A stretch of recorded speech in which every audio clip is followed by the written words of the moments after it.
Le vendredi, comme écrit trop, comme vous l'avez dit, maîtresse, une fois, après ça énerve.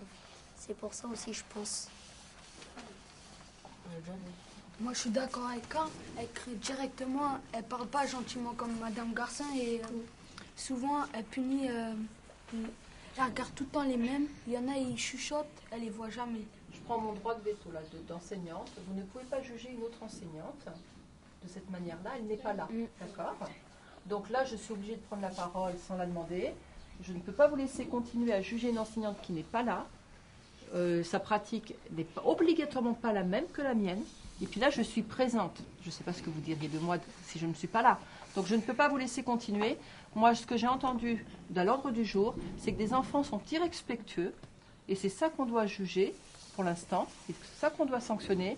On ne peut pas juger une pratique d'une autre maîtresse, surtout si elle n'est pas là. Vous lui en parlez avec. Et je reviens juste, Karl, pour que les choses soient bien claires.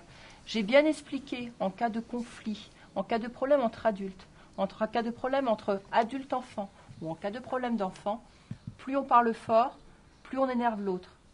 Mais ce n'était pas un jugement de valeur sur Madame Manita, d'accord? Si vous parlez fort, qu'elle n'a plus que cette solution-là, c'est à vous de vous remettre en cause.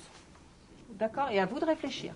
Moi, maintenant, je voudrais qu'on revienne sur plutôt les enfants irrespectueux plutôt que sur un jugement d'enseignante. Là, j'étais obligée de reprendre la parole exceptionnellement.